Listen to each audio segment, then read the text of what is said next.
Hello everyone, welcome back to GGN. This is part 2 for this news report today, Wednesday, January 30th, 2013. Okay, I'm going to continue here with the economy. Private sector pensions shut down at record rate. It says millions face working into their 70s for paltry payouts. And you know this is part of the plan. This isn't just, whoops, look what happened. A few people made a shitload of money and now you got to pay for it. So only 13% of new recruits at companies. See, that's what I'm saying. This is what's so diabolical about this whole grid system that they have us on, like little mice, in the wheels, and that is that you're going to sit there and they won't let you be free. They won't let you live the way you want to live, like the indigenous wanted. They'll force you onto this. They'll force you into the workforce. They can't employ everybody like tools, right? They can't employ everybody. So they know that there's going to be people that are going to be useless eaters, which is why they always have a constant eugenics program. But it's just crazy how they can have people working more, and still not be able to put food on the table. That's what's so crazy about the whole thing. And that is by design, of course. Only 13% of new recruits at companies will get a final salary pension. The figure is dramatically down from 43% of new recruits in 2005. So, talking about gold-plated pensions in the private sector are being shut down at the fastest rate on record. A report by the National Association of Pensions warns today. In 2005, 43% of final salary schemes allowed new recruits to a company to join. He said the figure has collapsed to just 13%, following the biggest ever drop last year. If you're wondering what all this is, like myself, a final salary pension promises to pay a worker a percentage of their earnings on retirement for the rest of their life and is guaranteed and inflation-proofed, unlike other types of pensions, which is usually like teachers and stuff like that, city workers. So that's kind of the depressing part too, is that I make all these videos and I know I don't reach everybody and I'm not going to change the world, but it's just a shame because there's a lot of other people that have the same message of volunteerism and stuff like that, detachment from this hellish of a system. And it's not until they start cutting college subsidies and tuition hikes or stuff like their pensions, or messing with their pensions because I can.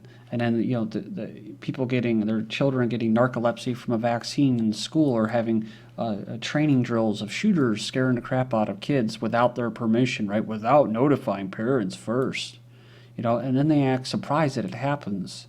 Well, it's like, well, dude, it's like from South Park with the Carlos Mencia and the fish sticks one. He's like, dude, just get it, just get it already, you know what I mean? You're screwing everybody over by keeping your head buried in the sand. I mean, you ain't got to come out and go, fighting and shooting and everything and getting violent or anything. It's an idea. 7.6 trillion of stimulus in America from 2008 to 2012. The U.S. government took some enormous steps and continues to take enormous steps to right the economy, right? In this 2013 outlook, says here they point to 7.6 trillion worth of stimulus as a reason to be bullish on real estate's reason to not do anything, right?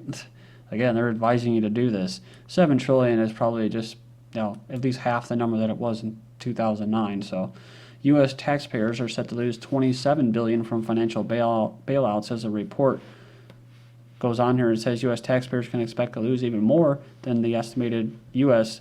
$22 billion made in the fall last year due to increased losses for the Treasury Department on sales of shares in bailout companies. So this is released by the Special Inspector General for the TARP, the Troubled Asset Relief Program, which I believe is just what actually helped cause a lot of this, which is inflating stuff and overvaluing it and stuff like that. But of course, we got our buddies down there at General Motors too, right? Taxpayer-owned Royal Bank of Scotland setting aside £250 million for bonuses despite facing a £500 million fine for rigging these LIBOR rates. The U.S. has an even larger gap between the rich and the poor than Downton Abbey. Says there's two very different Americas today. Says in one, the stock markets are soaring, high-end homes are selling briskly. Don't forget the Chinese. They're flocking to Europe, England, especially in the U.S., buying up a bunch of real estate. Big banks and hedge funds are rolling in money as if the last financial crisis, again, never happened. So Well, again, that's what happened. They're rolling in the money because it was a wealth consolidation operation. And it says, in the other America, good jobs are incredibly scarce, incomes are declining, and poverty is skyrocketing to levels that we've never seen before. The gap between the wealthy and the poor in America is getting wider with each passing day. In fact, the contention that the U.S. has an even larger gap between the rich and the poor than Downton Abbey does says if you've never seen it, you really should. It goes on here and it says that it can be a bit jarring to watch servants wait on their master's hand and foot, refer to them such titles as Lord and Lady. But the truth is that in many ways there is more inequality today than there was back then. As far as people living in the worst areas of the city, such as Detroit and Cleveland, are concerned, the socialites that live on Fifth Avenue in New York City or in multi-million-dollar homes out in the Hamptons might as well be on another planet. Trust me, when they get the chance, they'll do that. I remember seeing an article about hiring a yards keeper, a yards worker, and they were going to pay him like, what was it, £4 or something an hour. So you think, I mean, that was, like I remember saying, it was like, man, that's a lot of responsibility there. You think they would just give at least a little bit more. It's funny because then they use the excuse of, oh, well, you know, we just want to save the British taxpayers' money, right? It says what the poor in the U.S. desperately need are good jobs, but we continue to ship millions of jobs out of the country. So, and Obama continues to pursue policies, and like I said, it's just his handlers that are killing the economy, these policies. But you can go in there and check them out, all these different numbers. And I'm going to keep moving. The Dutch Bilderberg queen abdicates in favor of her son. So Dutch Queen Beatrix, the oldest daughter of Bilderberg Group founder Prince Bernhard, and also known as the Bilderberg Bee, for currently holding the third position in the Bilderberg hierarchy, has abdicated her throne in favor of her eldest son. The UK is heading for a triple-dip recession, as if they even came out of it, but hey, we'll just, for what it's worth. As GDP shrinks 0.3% in fourth quarter, it says the UK economy is not expected to regain peak level for another 2 years, making slowest recovery in a century. Then you have Royal Bank of Scotland says worst economy since before Queen Victoria was crowned. This is the worst economy than during the Depression. The London Telegraph reports. Ministers today admitted that Britain is facing very, very grave difficulties after figures show the economy did not grow at all in 2012. So the RBS said that the last 4 years have produced the worst economic performance in a non-post-war period since records started being collected in the 1830s. UK suicide rates rise significantly in 2011 from the 22nd of January. Says the number of people taking their own lives in the UK rose significantly in 2011, the latest figures show from the Office of National Statistics. It said it was an increase of 437 since 2010. The highest suicide rate was among men aged between 30 and 40. About 23 men per 100,000 took their own lives. Just my own little theory or, conjecture here is that they're saying that it was also among middle-aged men was also very high, 45 to 59. Makes me wonder if it's like, I know that men are no longer like the breadwinners and stuff like that. I'm not saying that it makes them better or anything. That's why I don't even like that term. But it's just kind of interesting that it's men because it makes me wonder if it's just men that can't find work, and feel like they're useless and basically punch out early. Maybe they're not able to compete with their significant others who are, mostly female, right? I'd say mostly because you never know these days. Mali for UK could be what Vietnam was for the US. So as their economy's going to the tanks, hitting the tanks, and you have suicide up, Mali for UK could be what Vietnam was for the US. The warning came after it was announced that the UK government was sending 350 British military personnel to Mali and West Africa to support French troops recolonize the area. France is totally bankrupt. It says here that France's labor minister sent the country into a state of shock on Monday after he described the nation as totally bankrupt. I mean, look at this statement, this little caption here. The comments came as President Hollande attempts to improve the image of the French economy. Improve the image of the French economy. Well, you're doing a magnificent job there, Francois. France plans to withdraw after retaking northern Mali. It says France plans to leave northern Mali soon, now that its troops have retaken northern Mali from the jihadist militias, which is technically not really all that true. But there was two groups there, like I said. You had the rebels that were not jihadists, and then you know what I mean. You had the Tuaregs, and then you had these like Ansar Dine type groups that were pretty bad. And it was funny because these terrorists, that's what's so interesting about these terrorists, these global mercenaries, is that wherever they go, they just create so much divisiveness and instability in that area, and that may be their purpose. Because you had the Tuareg rebels that were there, and they weren't as extreme, and it was basically they're trying to get their own land from the centralized Malian government, and they use these jihadists to come in, they flood them in there, and then that suppresses any secession from the centralized government or getting their own autonomy. They can exploit the resources, but like I said, also like 108 Morris is really kind of driving this point home, which I agree with him, which is it's also about killing culture, it's about killing the unity, whatever's left, right? I mean, in America, I think it's already, I mean, it's way beyond gone. Europe, to a certain degree, they're doing a good job down in South America, but it's still kind of like Africa. They still have those ties with their culture and stuff like that.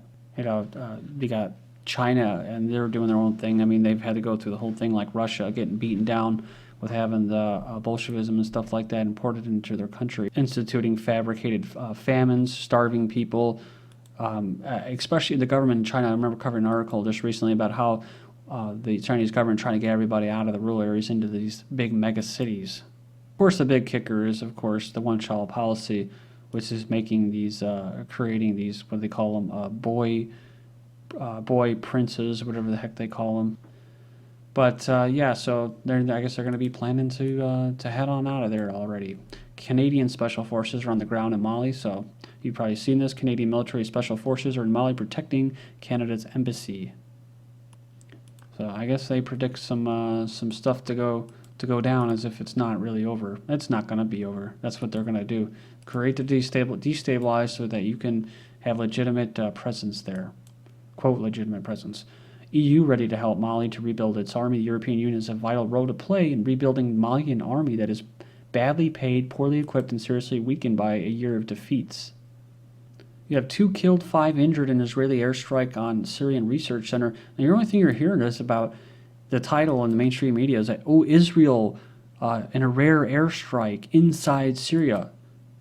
Israel attacked Syrians or Lebanese, you know, and they killed them. How about that? How about that for a title? You know what I mean?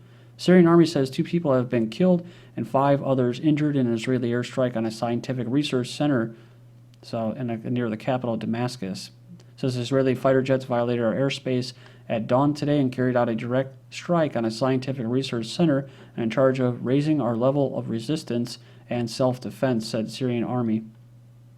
It says this assault is one of a long list of attacks of aggression and criminality against the Arabs and the Muslims, the statement added, saying that the attack was carried out against the center, which was tasked with boosting Syria's resistance and self-defense. Quote, after terrorist groups made several failed attempts in the past months to take control of the site, end quote. Then you have Huffington Post attacks, then partners with Goldman Sachs. Ariana Huffington and Lloyd Blankfein announced Thursday that Goldman Sachs and the Huffington Post will partner for a new initiative aimed at job creation, according to a piece co-authored by the pair in the Huffington Post.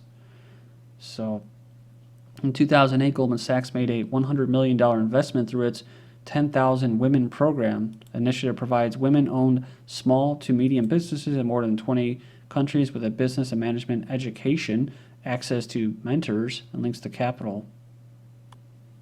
And there's been a fair amount of strange deaths in the past, I'd say 2 months, especially of these kind of wealthy people or people working in security or and stuff like that. I think there was a recent CEO of a bank that just basically passed away. I think it was like 35. So T-Bone Pickens' grandson dies in Texas.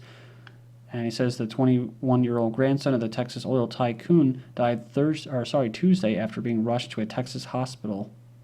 And Better Than Cash Alliance, backed by Bill Gates to usher in cashless society, says it appears that Bill Gates was content to play the role of Microsoft innovator. In other words, he was handed a technology and billionaire philanthropist early on.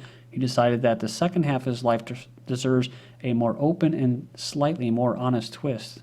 Usually known for reducing population by promoting toxic vaccination. In a recent Bloomberg article, it was revealed that Bill Gates is opposed to physical cash currency. If only these nations, these poor nations, had more banks. This is GGN.